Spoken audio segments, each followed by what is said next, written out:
It seems that every day we're reminded that we live in an era of great power rivalry, that the rules-based order is fading, that the strong can do what they can and the weak must suffer what they must. And this aphorism of Thucydides is presented as inevitable, as the natural logic of international relations reasserting itself. And faced with this logic, there is a strong tendency for countries to go along to get along, to accommodate, to avoid trouble, to hope that compliance will buy safety. Well, it won't. So what are our options? In 1978, the Czech dissident Václav Havel, later president, wrote an essay called The Power of the Powerless. And in it, he asked a simple question: how did the communist system sustain itself? And his answer began with a greengrocer. Every morning, this shopkeeper places a sign in his window: "Workers of the world unite." He doesn't believe it. No one does. But he places the sign anyway to avoid trouble, to signal compliance, to get along. And because every shopkeeper on every street does the same, the system persists. Not through violence alone, but through the participation of ordinary people in rituals they privately know to be false. Havel called this living within a lie. The system's power comes not from its truth, but from everyone's willingness to perform as if it were true. And its fragility comes from the same source. When even one person stops performing, when the greengrocer removes his sign, the illusion begins to crack. Friends, it is time for companies and countries to take their signs down. For decades,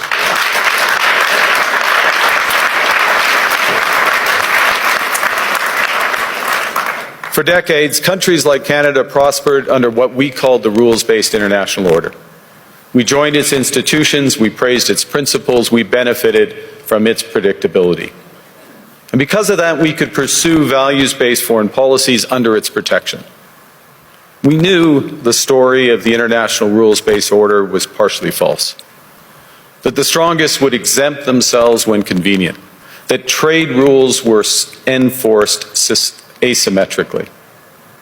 And we knew that international law applied with varying rigor depending on the identity of the accused or the victim. This fiction was useful, and American hegemony in particular helped provide public goods, open sea lanes, a stable financial system, collective security, and support for frameworks for resolving disputes. So we placed the sign in the window. We participated in the rituals, and we largely avoided calling out the gaps between rhetoric and reality. This bargain no longer works. Let me be direct. We are in the midst of a rupture, not a transition. Over the past 2 decades, a series of crises in finance, health, energy, and geopolitics have laid bare the risks of extreme global integration. But more recently, great powers have begun using economic integration as weapons.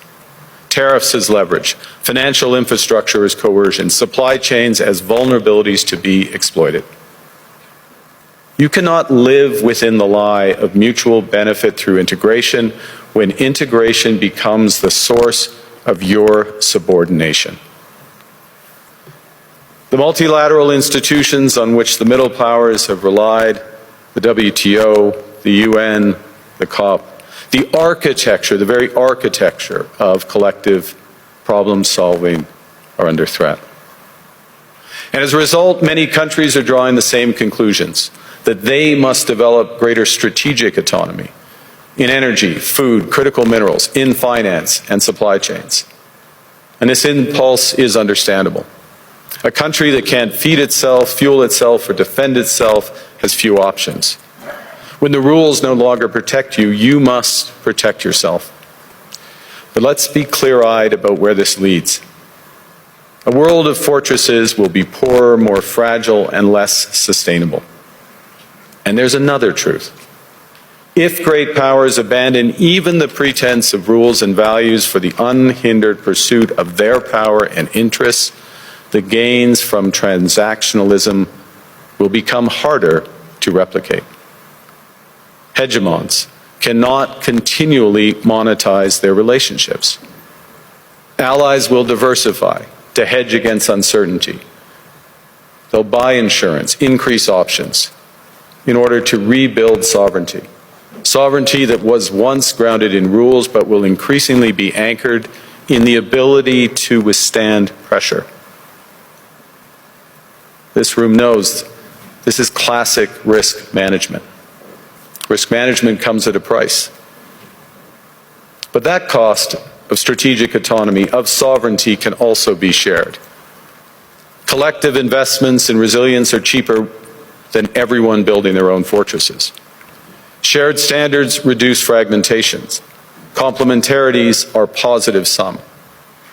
And the question for middle powers like Canada is not whether to adapt to the new reality. We must. The question is whether we adapt by simply building higher walls or whether we can do something more ambitious. Now, Canada was amongst the first to hear the wake-up call, leading us to fundamentally shift our strategic posture. Canadians know that our old, comfortable assumptions that our geography and alliance memberships automatically conferred prosperity and security, that assumption is no longer valid. And our new approach rests on what Alexander Stubb, the President of Finland, has termed value-based realism. Or to put another way, we aim to be both principled and pragmatic. Principled in our commitment to fundamental values, sovereignty, territorial integrity, the prohibition of the use of force except when consistent with the UN Charter, and respect for human rights. And pragmatic in recognizing that progress is often incremental, that interests diverge, that not every partner will share all of our values. So we're engaging broadly, strategically, with open eyes. We actively take on the world as it is, not wait around for a world we wish to be. We are calibrating our relationships so their depth reflects our values. And we're prioritizing broad engagement to maximize our influence, given the fluidity of the world at the moment, the risks that this poses, and the stakes for what comes next. And we are no longer just relying on the strength of our values, but also the value of our strength. We are building that strength at home. Since my government took office, we have cut taxes on incomes, on capital gains and business investment.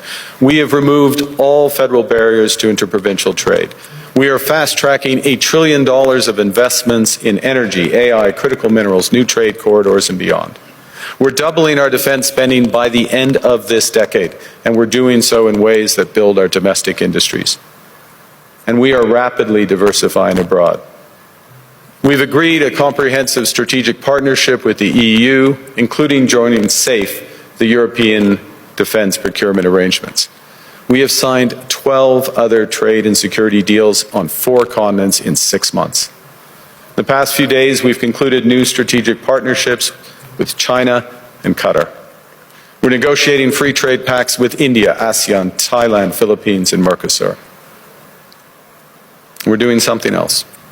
To help solve global problems, we're pursuing variable geometry. In other words, different coalitions for different issues based on common values and interests. So on Ukraine, we're a core member of the Coalition of the Willing and one of the largest per capita contributors to its defense and security. On Arctic sovereignty, we stand firmly with Greenland and Denmark and fully support their unique right to determine Greenland's future.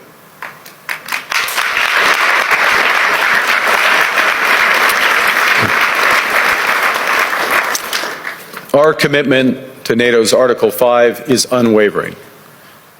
So we're working with our NATO allies, including the Nordic-Baltic Gate, to further secure the alliance's northern and western flanks, including through Canada's unprecedented investments in over-the-horizon radar, in submarines, in aircraft, and boots on the ground, boots on the ice. Canada strongly opposes tariffs over Greenland and calls for focused talks to achieve our shared objectives of security and prosperity in the Arctic. On plurilateral trade, we're championing efforts to build a bridge between the Trans-Pacific Partnership and the European Union, which would create a new trading bloc of 1.5 billion people. On critical minerals, we're forming buyers' clubs anchored in the G7 so that the world can diversify away from concentrated supply. And on AI, we're cooperating with like-minded democracies to ensure that we won't ultimately be forced to choose between hegemons and hyperscalers. This is not naive multilateralism, nor is it relying on their institutions. It's building coalitions that work, issues by issue, with partners who share enough common ground to act together. In some cases, this will be the vast majority of nations. What it's doing is creating a dense web of connections across trade, investment, culture, on which we can draw for future challenges and opportunities. I argue that middle powers must act together because if we're not at the table, we're on the menu. But I'd also say that great powers can afford for now to go it alone. They have the market size, the military capacity, and the leverage to dictate terms. Middle powers do not. But when we only negotiate bilaterally with a hegemon, we negotiate from weakness. We accept what's offered. We compete with each other to be the most accommodating. This is not sovereignty. It's the performance of sovereignty while accepting subordination. In a world of great power rivalry, the countries in between have a choice: compete with each other for favor, or to combine to create a third path with impact.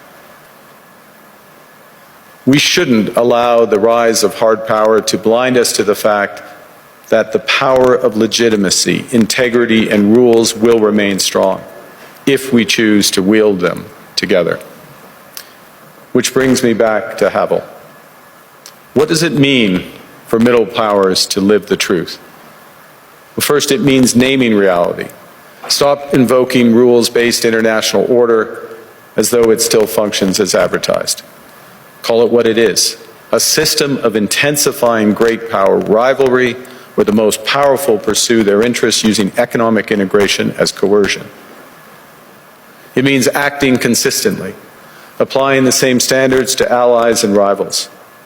When middle powers criticize economic intimidation from one direction but stay silent when it comes from another, we are keeping the sign in the window.